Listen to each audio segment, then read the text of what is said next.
Bonsoir. L'opposition réclame la démission d'Henri Nallet et Georges Kiegemann après les décisions de la chambre d'accusation d'Angers en faveur du juge Jean-Pierre. Le marathon de James Baker au Proche-Orient, le secrétaire d'État américain tente d'organiser une conférence sur le problème israélo-palestinien. L'incroyable scénario catastrophe évité de justesse à l'aéroport d'Orly. 2 Mirage F1 ont frôlé un Airbus d'Air Inter. Enfin, le pape du rap, MC Hammer, ce soir au Zénith à Paris. Ce sont les titres du 19-20 ce soir, édition que nous allons débuter avec le retour aux États-Unis de celui qui est considéré là-bas comme le héros de la guerre du Golfe. Le général Norman Schwarzkopf rentre au pays et il s'apprête à toucher les dividendes de sa guerre dans le désert. Portrait de Françoise Roy. Norme la tempête rentre à la maison après 7 mois passés dans les vents et les sables du désert. Pourtant, le général héros de l'Amérique est à la fois triste et déçu. Triste parce que le cœur de ce géant saigne pour le peuple kurde. Déçu parce que Saddam Hussein est toujours au pouvoir. Artisan de la victoire des Alliés dans le Golfe, le général Schwarzkopf s'est trouvé au bon endroit, au bon moment et a su, comme Hannibal, Montgomery ou MacArthur, opérer une habile manœuvre pour vaincre l'ennemi. Les grands généraux en rêvent, lui en a tiré les bénéfices. Dès son arrivée, même si sa mission militaire n'est pas achevée, il doit encore superviser le retrait des troupes américaines. Il est attendu aussi par les politiques. Le Parti républicain de Floride souhaite qu'il soit leur candidat au sénatorial. Il devrait faire ensuite une série de conférences à 40 000 $ la prestation. Mais il pourrait aussi signer un contrat de 4 millions de $ pour un livre-mémoire sur la guerre du Golfe. À toutes ces propositions, Norman Schwarzkopf, toujours aussi surprenant, est resté muet. Il a tourné le dos à toutes ces spéculations. À son arrivée à Tampa, en Floride, c'est vers son épouse et ses 3 enfants que s'est tourné Norman, le conquérant.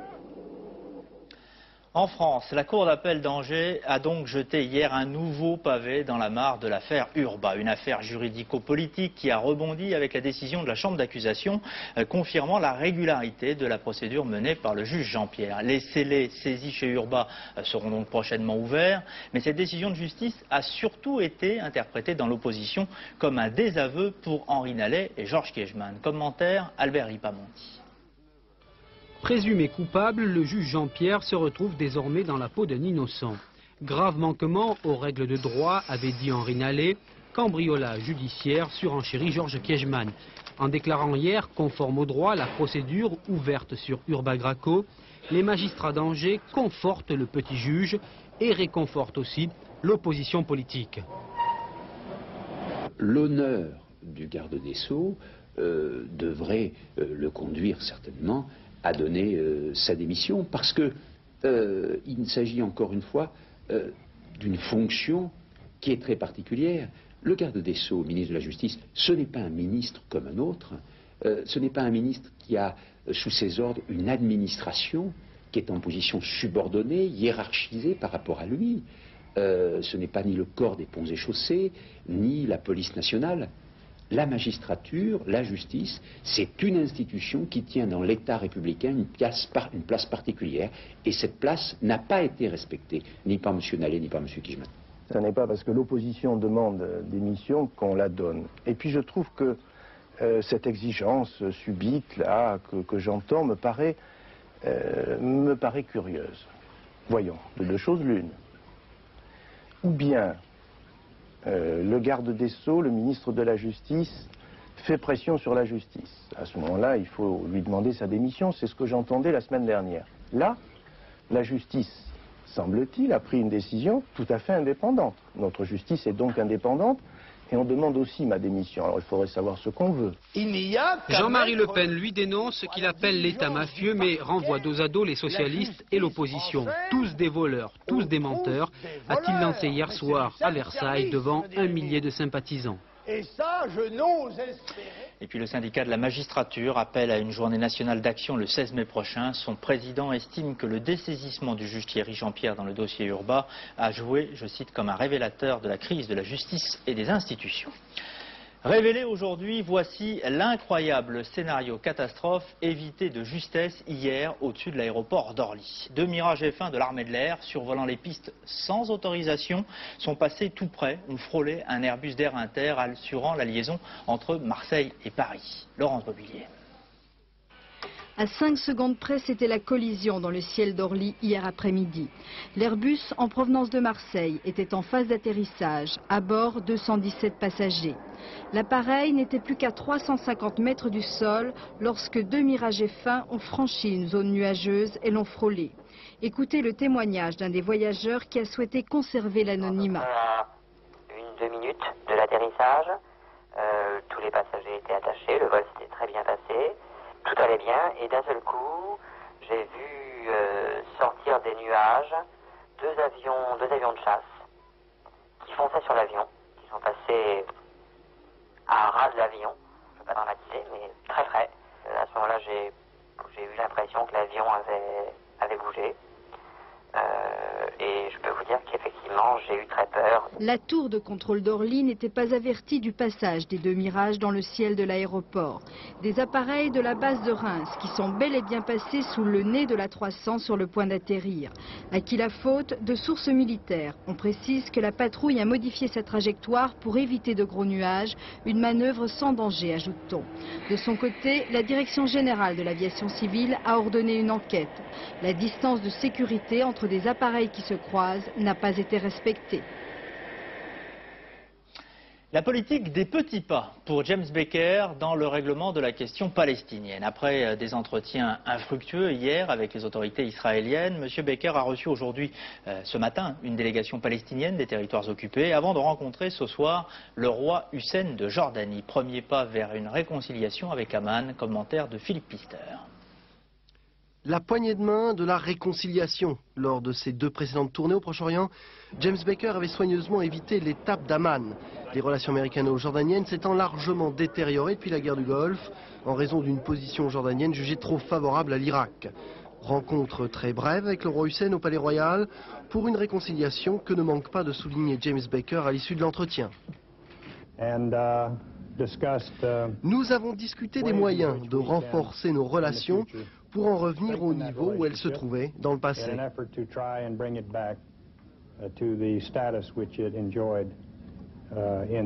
Autre enjeu de cette visite éclair, le rôle de la Jordanie dans le processus de paix au Proche-Orient. Le roi Hussein s'est dit prêt à s'asseoir auprès des Palestiniens dans une délégation commune pour une éventuelle conférence de paix, comme à les soutenir s'ils veulent s'y présenter seuls. Les Palestiniens, James Baker venait de les rencontrer à Jérusalem dans la matinée, ou plutôt 3 d'entre eux, 3 personnalités proches de l'OLP. Elles ont tenu à lui rappeler d'ailleurs dans un mémorandum qui demandait également aux États-Unis d'obtenir d'Israël l'arrêt des implantations dans les territoires occupés. C'était donc le terme des 2 jours de visite de James Baker à Jérusalem. Avant de repartir pour son marathon diplomatique, le secrétaire d'État américain s'était contenté d'espérer que des progrès avaient été accomplis lors de ses entretiens en Israël. Marathon qui se poursuit ce soir en Égypte. Et puis demain à Tunis, les 100 dirigeants les plus importants de l'OLP examineront en Conseil central les dernières idées donc avancées par le secrétaire d'État américain James Baker en vue du règlement de la question israélo-palestinienne. Après les entretiens de Jérusalem, ceux de Bagdad, l'avenir du Kurdistan irakien est au cœur de la prochaine rencontre entre le président Saddam Hussein et des dirigeants de la rébellion kurde. L'accord est donné, premier dialogue en vue de l'autonomie, commentaire de Claire Sébastien. Il y a un mois, Jalal Talabani, chef de l'Union patriotique du Kurdistan, tenait meeting devant des centaines de peshmerga. La résistance kurde avait la maîtrise des principales villes du nord. Elle croyait pouvoir balayer Saddam Hussein. En quelques jours, le rapport de force s'est inversé et le peuple kurde s'est enfui. On connaît aujourd'hui les conséquences dramatiques de cet exode. Aujourd'hui, à l'invitation de Saddam Hussein, Jalal Talabani est à Bagdad, à la tête de la délégation de 4 hauts responsables kurdes. De ces pourparlers, l'opposition espère beaucoup, et tout d'abord mettre fin aux souffrances des réfugiés. Mais pour inciter les réfugiés au retour, la délégation kurde doit emporter la promesse du maître de Bagdad d'instaurer la démocratie et d'accroître l'autonomie du Kurdistan irakien, décrété en 1970 mais interrompu pendant la guerre Irak-Iran. En préalable à toute négociation, les représentants kurdes exigent l'arrêt des combats, l'instauration d'un cessez-le-feu et la libération de tous les prisonniers. En tendant la main aux insurgés, une fois encore, Saddam Hussein veut tenter de sauver sa tête. Les centaines de milliers de morts du printemps 91 ne sont pour lui qu'une erreur qu'il se dit prêt à réparer. En Turquie, 400 soldats américains ont commencé aujourd'hui les opérations de mise en place d'un premier camp d'hébergement provisoire pour les réfugiés irakiens donc du nord de l'Irak. Par ailleurs, ce matin, 500 militaires français ont quitté l'aéroport de Toulouse-Blagnac avec des vivres et du matériel pour les réfugiés installés en Turquie. Mission humanitaire pour les paras à Toulouse, reportage d'Emmanuel Vatremet. Il est 4h30 sur l'aéroport de Toulouse-Blagnac. Les 105 paras grimpent à bord du DC-8 qui les emmène à Incirlik, base de l'OTAN en Turquie. Alors c'est là, la frontière est là et on va arriver ici. Ce départ de troupes marque le coup d'envoi du dispositif Libage, une opération tempête humanitaire. 4 camps doivent être mis en place pour les réfugiés kurdes. Le contexte aussi est un peu exaltant dans la mesure où c'est une mission à volet international.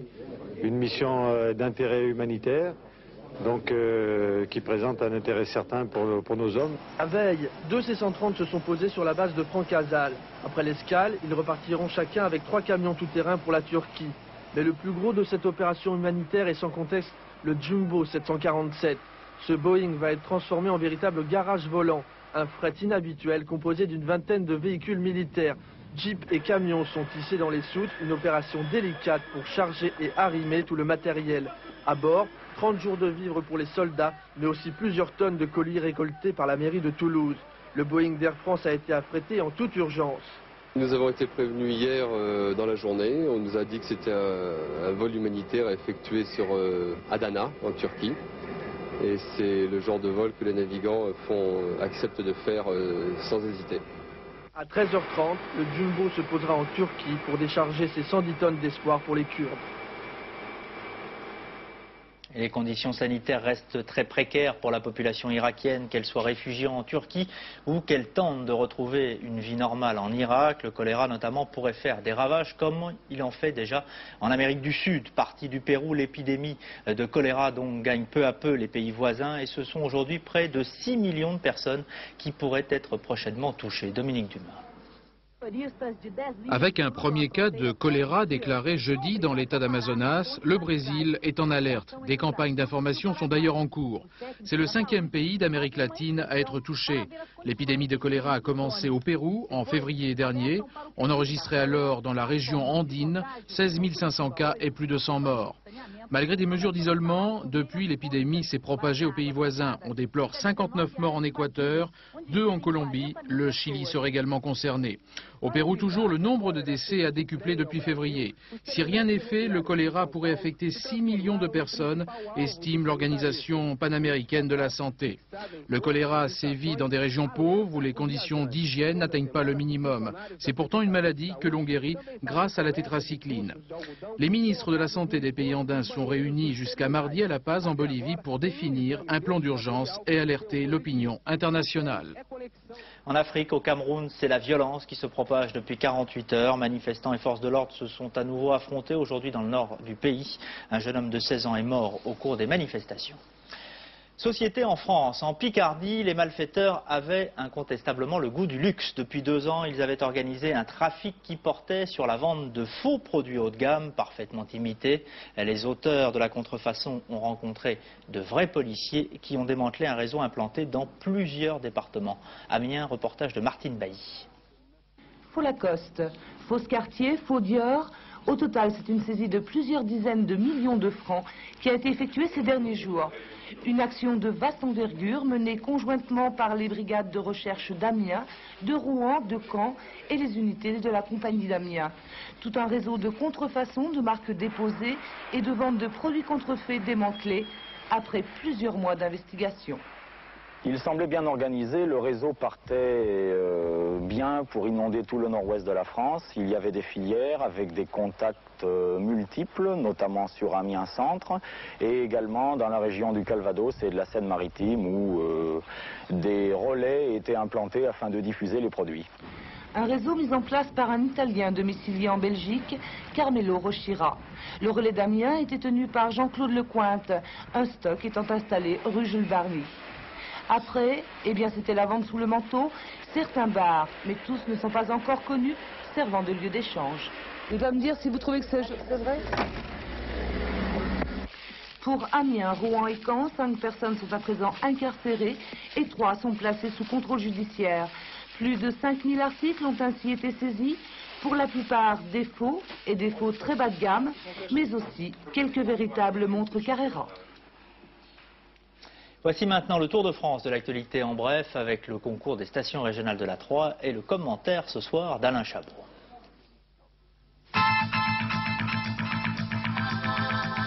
Deux des 5 policiers lyonnais interpellés hier ont été remis en liberté. Affectés au commissariat de Mézieux, ils avaient été placés en garde à vue après l'arrestation de 3 de leurs collègues surpris en flagrant délit de cambriolage. Au total, une demi-douzaine de personnes restent toujours entendues dans le cadre de cette affaire. Les enquêteurs utilisent les grands moyens dans l'affaire du meurtre de la petite Sarah, l'enfant retrouvé étranglé en milieu de semaine à Vorep, dans l'Isère. Une centaine de gendarmes ont perquisitionné ce matin tous les appartements du quartier, relevant les empreintes digitales des hommes présents. L'autopsie avait mis en évidence une agression sexuelle. Manifestation de soutien cet après-midi à Bayonne en faveur de 5 personnes placées en garde à vue depuis hier après un attentat contre une agence immobilière de Biarritz.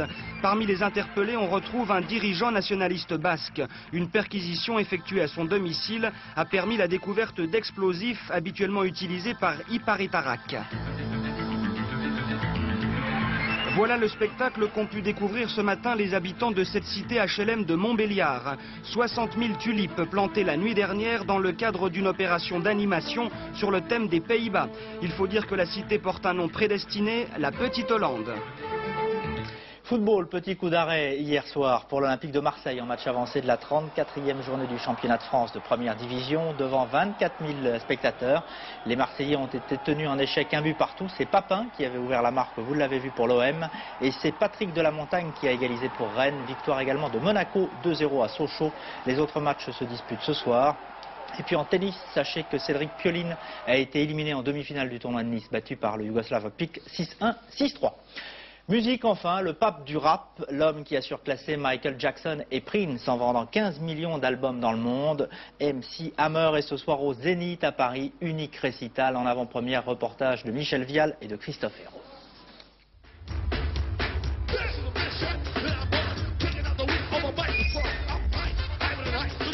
Il y a 25 ans, le monde avait connu la Beatlemania. Aujourd'hui, il est en passe de succomber à la Hammermania. Une maladie sans gravité au demeurant qui s'attrape au contact d'un rappeur américain du nom de MC Hammer. À 28 ans, il est plusieurs fois disque d'or, son 3e album s'est déjà vendu à plus de 5 millions d'exemplaires aux États-Unis. Bref, l'homme est important, il ne fait d'ailleurs pas dans la simplicité, même s'il est considéré comme le haut-parleur du malaise de toute une génération. Je suis fondamentalement le porte-parole d'un certain type de personnes avec un certain type de conduite et de détermination, mais pas celui de toute une génération. Je suis un artiste qui exprime certains sentiments et certains idéaux qui rejoignent mes croyances et celles des autres.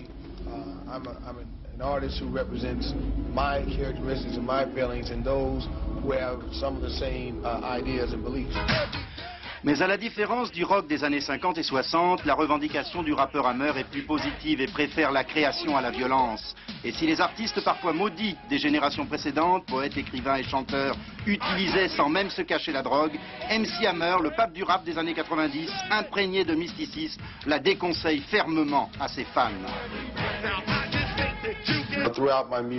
Ma musique véhicule un message anti-drogue, anti-violence, anti-gang, et heureusement, le message est bien reçu par les mômes qui écoutent ma musique. Au fond, et si MC Hammer représentait aussi l'incarnation 90 du rêve américain, avec sa réussite clinquante comme revanche sur le destin, même si le rap est appelé à durer moins longtemps que le rock, dont il est forcément l'héritier.